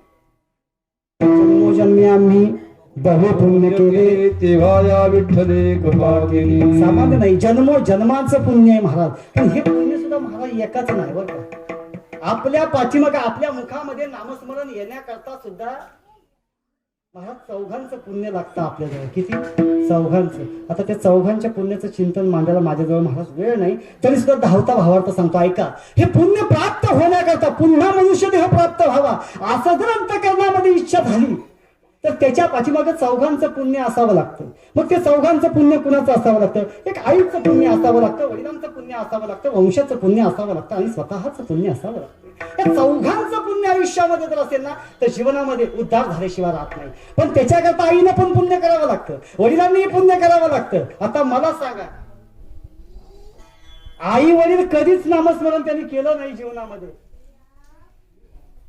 आणि त्यानं जर त्या आई वडिलांनी अपेक्षा अशी केली, माझा मुलगा कीर्तनकार व्हावा, माझा मुलगा भजनादी व्हावा, गायक व्हावा, मृदुंगमणी व्हावा, विनेकरी व्हावा, होईल का हो? नाही व्हावा. कारण का सांगतो, त्या आईनं पुण्य करावं लागतं. पण कधी करावं लागतं? गर्भामध्ये असताना, ते अपत्य गर्भामध्ये असताना आईनं पुण्य करावं लागतं. मग ते पुण्य तरी कोणतं करावं लागतं? अहो, अत्यंत साधं पुण्य सांगितलं मला, अत्यंत साधं आणि सोपं साधन सांगितलं की नाही? सांगितलं की नाही मला सांगा. तुकोबाराय माझे वर्णन करतात की नाही? गीता भागवत करीती श्रवण, अखंड चिंतन विठोबाचे, कुळी कन्या पुत्र होती जे सात्विक, तयाचा हरिक वाटे देवा. अत्यंत साधं सोपं सांगितलं की नाही मला सांगा. तुकोबाराय या ठिकाणी सांगतो, बाबा त्या आईनं पुण्य करावं. समतीचे पुढे वडिलांनी पुण्य करायला लागतं. मग वडिलांनी कोणतं पुण्य करायचं? तर ज्या ठिकाणी संत महात्म्यांचा सानिध्य आहे, ज्या ठिकाणी भगवान परमात्मा आहे, ज्या ठिकाणी हरिजागर आहे, ज्या ठिकाणी नामचिंतन चालू आहे, अशा ठिकाणी भगवान परमात्म्याचं जाऊन नामचिंतन त्या वडिलांनी करावं लागतं. पण त्याला त्याच्याही पुढे वंशाचं पुण्य असावं लागतं. मागील वंशाचं जर पुण्य असेल तर जीवनामध्ये काय होतं, आईनं पुण्य केलं जीवनामध्ये काय होतं, वडिलांनी पुण्य केलं जीवनामध्ये काय होतं, आणि स्वतःचं पुण्य केलं जीवनामध्ये काय होतं. ऐका, एका सुभाषितकाराचं सुंदर वर्णन आहे. ते सुभाषितकार असं सांगतात, आईनं जर जीवनामध्ये पुण्य केलं तर तिच्या उदरामध्ये जन्माला येणारं अपत्य जे आहे, हे अपत्य सुशील जन्माला आल्याशिवाय राहत नाही. कसं येत आहे? सुशील जन्माला येत आहे. त्याला काहीही शिकवावं लागत नाही, काही शिकवावं लागत. पण याच्याकरता आईचं पुण्य असावं लागतं. आईनं काही साधना करायची असते. चला त्याच्याही पुढे, वडिलांनी जर जीवनामध्ये पुण्य केलं तर त्या ठिकाणी जन्माला येणारं जे अपत्य आहे ना, हे अपत्य चतुर जन्माला आल्याशिवाय राहत नाही. चला त्याच्याही पुढे, त्याच्या वंशाचं जर पुण्य असेल तर जन्माला येणारं जे अपत्य आहे, हे अपत्य उदार जन्माला आल्याशिवाय राहत नाही. आणि स्वतःच जर पुण्य असेल तर जीवनामध्ये ब्रह्मज्ञानाची प्राप्ती झाल्याशिवाय राहत नाही. काय ते सुभाषितकार सांगतात? सुशील मुलगा पाहिजे ना, मग आईनं पुण्य करायचं. चतुर मुलगा जन्माला यावा असं वाटतं ना, वडिलांनी पुण्य करायचं. उदार मुलगा, उदार अपत्य जन्माला यावं लागतं, वंशाचं पुण्य असावं लागतं. आणि जीवनामध्ये ब्रह्मज्ञानाची प्राप्ती व्हावी असे जर अंतःकरणापासून जर वाटत असेल ना, तर स्वतः पुण्य करावं लागतं. बरं का? तर ते सुभाषितकार सांगतात, सुषमा मात्र पुण्येन पितृपुण्येन चतुरता, उदार वंश पुण्येन आत्मपुण्येन सौभाग्यता. सुशील जन्माला मुलगा यावा वाटतो, आईनं पुण्य करावं लागतं. आईनं पुण्य केलं नाही मुलगा. पण त्याच प्रकारे थोडीशी त्याची विरुद्ध बाजू जर आपण बघितली ना महाराज, तर त्या विरुद्ध बाजूला असं सांगितलं जातं की जर आईनं पुण्य केलंच नाही, वडिलांनी पुण्य केलंच नाही, वंशाचं पुण्य नसेलच, आणि स्वतः पुण्य करण्याची जर त्याला इच्छा नसेल, तर जीवन कसं घडतं ते ऐका. तेच सुभाषितकार पुन्हा वर्णन करतात, बाबा आईनं जर पुण्य केलं नाही ना, तर जन्माला येणारं अपत्य हे उन्माद जन्माला आल्याशिवाय राहणार नाही. वडिलांनी जर पुण्य केलं नाही तर जन्माला येणारं अपत्य हे मूर्ख जन्माला आल्याशिवाय राहणार नाही. वंशाचं जर त्याचं पुण्य नसेल तर जन्माला येणारं अपत्य हे कृपणस्य जन्माला आल्याशिवाय राहणार नाही. आणि स्वतःच जर पुण्य जीवनामध्ये नाही तर त्याच्या जीवनामध्ये दारिद्र्याशिवाय दुसरं काही नसणार आहे. ते सुभाषितकार वर्णन करतात, सुशीलो मात्र पुण्येन पितृपुण्येन चतुरता, उदार वंश पुण्येन आत्मपुण्येन सौभाग्यता. विरुद्ध दिशा जर त्याची पाहिली ना, तर तेच सुभाषितकार पुन्हा सांगतात, उन्माद मातृदोषेन पितृदोषेन मूर्खता आणि कृपणस्य वंश दोषेन आत्मदोषेन दरिद्रता. मग सांगा मला, हा नरदेह प्राप्त झाला याच्याकरता सुद्धा पुण्याची आवश्यकता आहे की नाही? काहीतरी आपलं पूर्व पुण्य होतं म्हणून मनुष्य देह प्राप्त झाला. मग तुकोपर्यंत असा दुर्लभ असणारा मनुष्य देह प्राप्त झाला बाबा.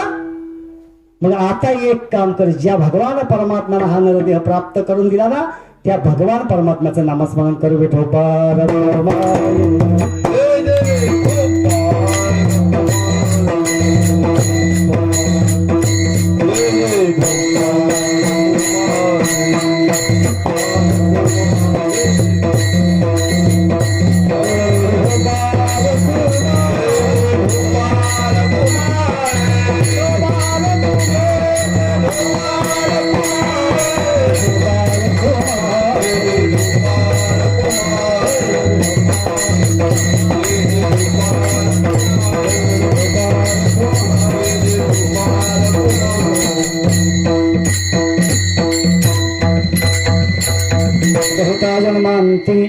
जोडी लागली हाती मनुष्य देहाय साठा धरी पांडुरंगी भाव विठाला विठाला.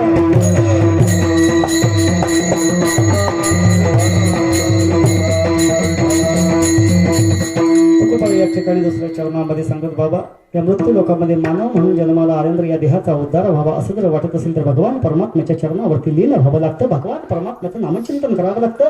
जीवनामध्ये संत महात्म्यांचं सानिध्य प्राप्त व्हावं लागतं. मग याच्याकरता काय कर धरी पांडुरंगी भाव. परंतु याच्याकरता पुण्याची आवश्यकता आहे. नरदेह प्राप्त होण्याकरता पाप आणि पुण्याची समानता असल्याशिवाय नरदेह प्राप्त होत नाही. मग हे पुण्य करायचे. पुण्याचे अनेक मार्ग आपल्याला सांगितले जातात. महाराज पुण्याचा मार्ग सांग संतांच्या सानिध्यामध्ये गेल्यानंतरच पुण्य प्राप्त होतं असाही एक मार्ग सांगितला जातो. भगवान परमात्म्याच्या सानिध्यामध्ये गेल्यानंतरच पुण्याचा मार्ग सांगितला जातो. भगवान परमात्म्याच्या नामचिंतनाच्या माध्यमातून पुण्याचा मार्ग सांगितला जातो. आणि या सगळ्यांचा सारांश जर पाहिला तर पुण्य भगवान परमात्म्याला अर्पण केलेल्या प्रत्येक क्रियेला पुण्य असं म्हटलं जातं. ऐका, भगवान परमात्म्याला अर्पण केलेल्या प्रत्येक क्रियेला पुण्य म्हटलं जातं आणि प्रत्येक साधनाच्या माध्यमातून आपल्याला पुण्याचा मार्ग प्राप्त होतो. ऐका, त्या ठिकाणी भगवान परमात्मा पुण्य पुण्य पुण्य म्हणजे काय? पुण्य करायचं म्हणजे तरी नेमकं काय? हस्तं पवित्रम यदि दान पुण्यम, पादं पवित्रम यदि तीर्थयात्रा, मुखं पवित्रम यदि नामघोषम आणि हृदयं पवित्रम यदि ब्रह्मनिष्ठा. भगवान परमात्म्यानं नामचिंतन म्हणजेच पुण्य. भगवान परमात्म्याची पायी केलेली वारी म्हणजेच पुण्य. भगवान परमात्म्याचं केलेलं नामचिंतन म्हणजेच पुण्य. संत महात्म्यांची केलेली सेवा म्हणजेच पुण्य. अनेक पुण्याचे मार्ग सांगितले. आता हे पुण्याचे मार्ग सांगत असताना सगळा सारांश पाहिला म्हणजे भगवान परमात्मा आणि संत महात्म्यांना यांना शरण जाणे म्हणजेच पुण्य. धरी पांडुरंगी भाव. काही साधकांनी तुकोबारांना प्रश्न केला, तुकाराम महाराज आम्हाला मघापासून कळालं, जवळजवळ 11:30 पासून आम्ही हेच ऐकतोय, मनुष्य देह दुर्लभ, मनुष्य देह दुर्लभ, मनुष्य देह दुर्लभ. आम्ही इथपर्यंत ऐकलं, आम्हाला कळालं मनुष्य देह दुर्लभ आहे. आजपासून आम्ही भगवान परमात्म्याच्या नामचिंतनाला सुरुवात केली ना. भगवान परमात्म्याच्या नामचिंतनाला सुरुवात केली. संत महात्म्यांच्या सानिध्यामध्ये जायला सुरुवात करणार. परंतु याचा काही तुम्हाला अनुभव तुकोबाला सांगतात माझ्या जीवनातील आत्मप्रचिती. ऐका, अभंगाचं 3रं चरण. बहु केला फेरा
माझ्या जीवनातील अनुभव आहे.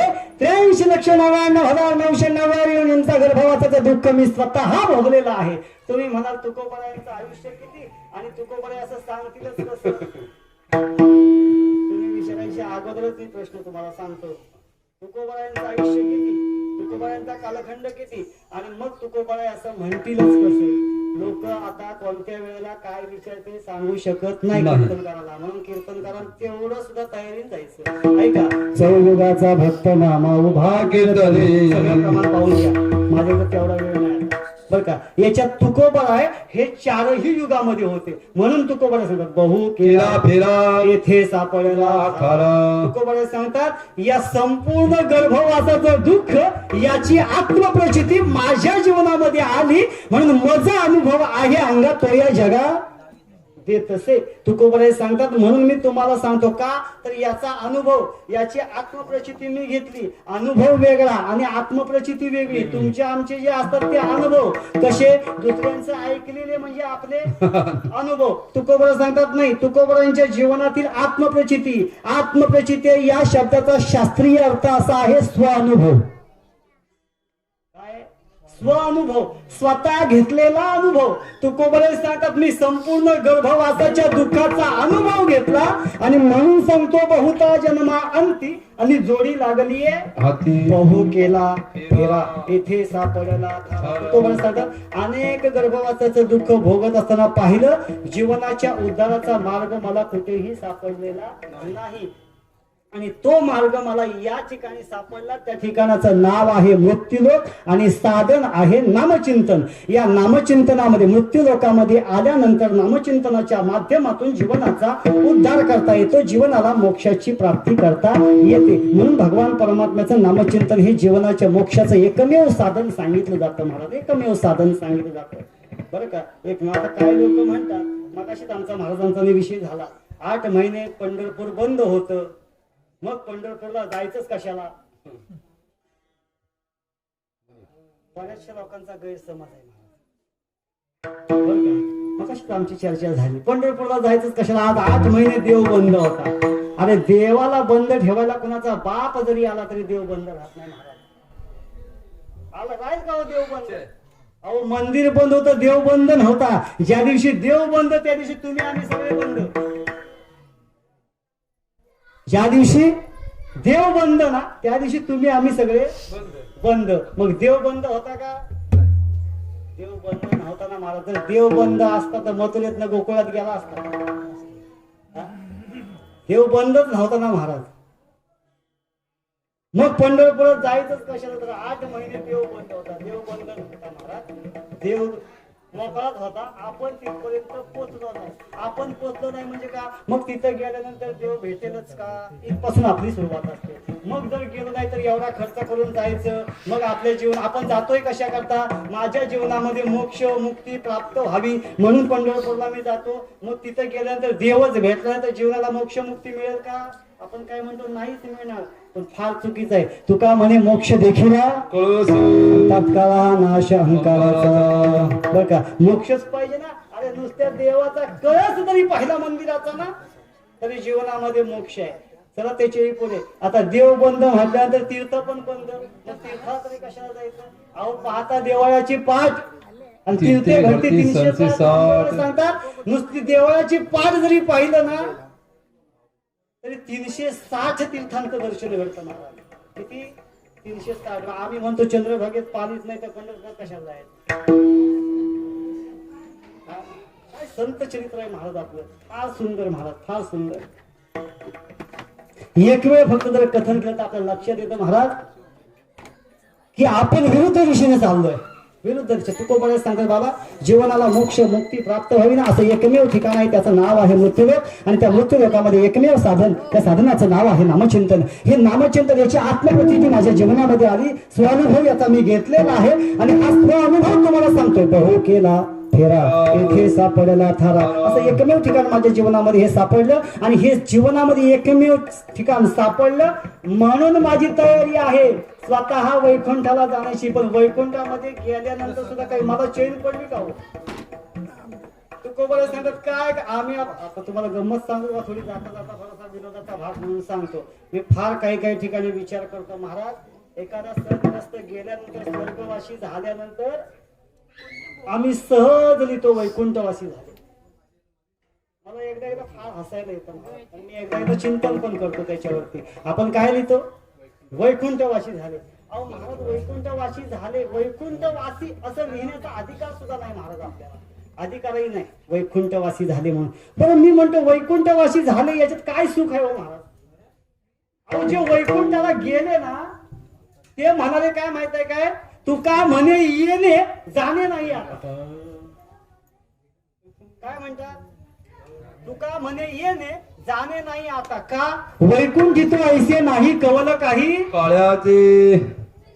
मग ते तिथं काहीच नाही ना. ते कुठं आहे, इथं मृत्यू लोकांमध्ये येथे सापडला सारला तुकोबराय सांगतात हे इथं आहे सगळं, बाकी कुठेही आपल्याला सापडणार नाही. पण महाराज म्हणतात हे सगळ्यांनाच कळतं अशातला भाग नाही. आणि ज्यांना ज्यांना कळालं त्याने आपल्या जीवनाचा उद्धार करून घेतला. पण ते कसे होते?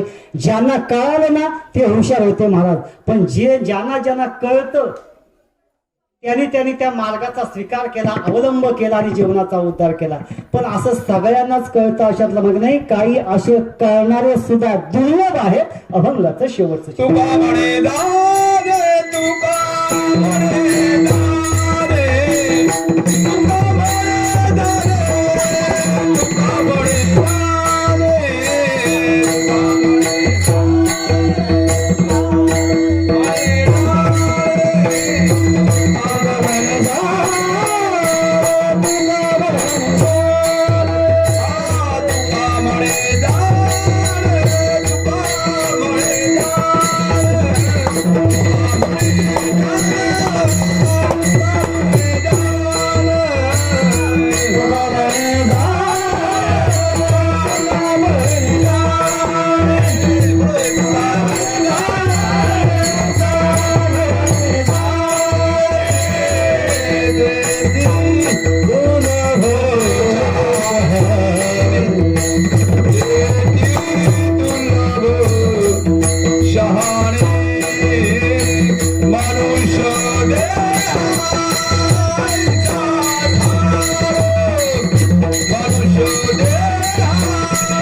तुका म्हणे जाणे ऐसे दुर्लभ ते शहाणे.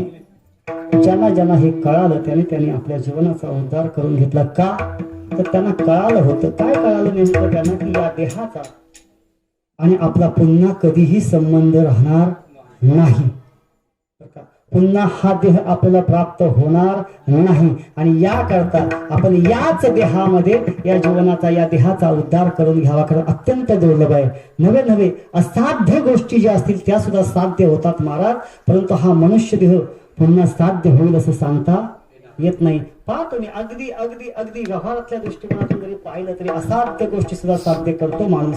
परंतु मनुष्य देह साध्य होईल असंही सांगता येत नाही. आणि आपण आता आलोय कधी जाऊ हे सुद्धा सांगता येत नाही. पुनर्वित्तम पुनर्मित्रम पुनर्भार्या पुनर्मही यततम सर्व पुनर्लभ्यम न शरीरम पुन्हा पुन्हा हा नरदेह पुन्हा प्राप्त होणार नाही. आणि म्हणून याच देहामध्ये भगवान परमात्म्याचं नामचिंतन आणि संत महात्म्यांचं जर पुण्य प्राप्त व्हावं असं वाटत असेल ना तर त्या संतांच्या नामानं पुण्य प्राप्त होतं. माहिती आहे का महाराज?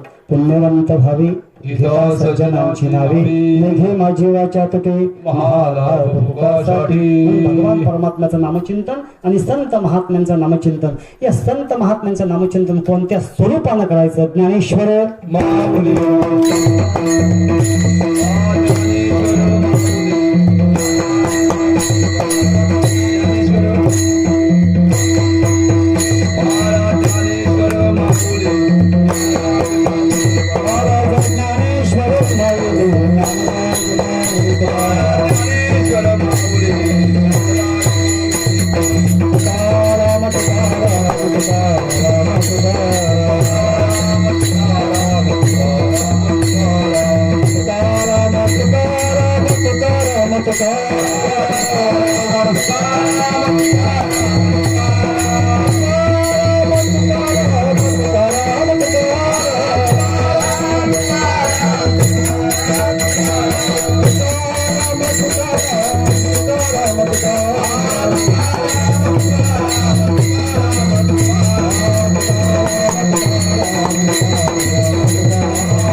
बोली रे पुरे मेरे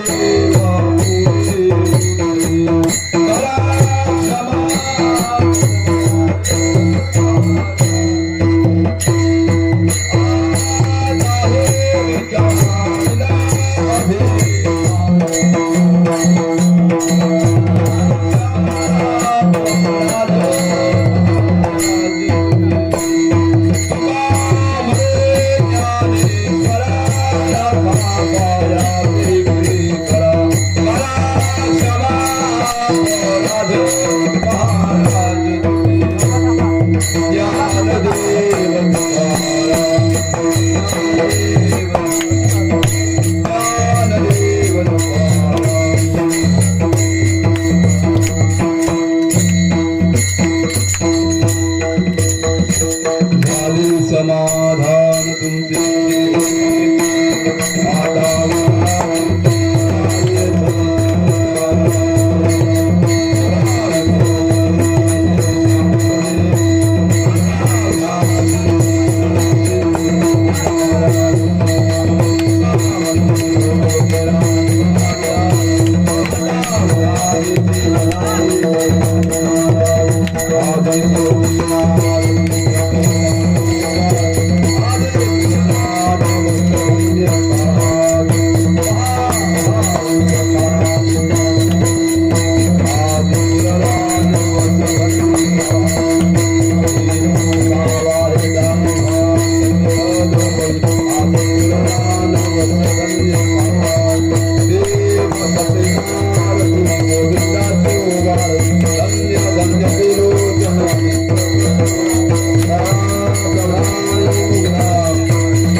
भावी तया कुळा कल्पनेची बाधा न कोणी काही संत मंडळी सुखी असो अंगाराचा वरा नरागुणाचा माझ्या विष्णुदासा भाविकास नामामणी तया सावे कल्याच्या पांडुरंग वा मागणी ती जपती आहे शिंदरी बाई पांडुरंग या संता श्रीची मध्ये आणि काय मागू तुका म्हणे आता उदार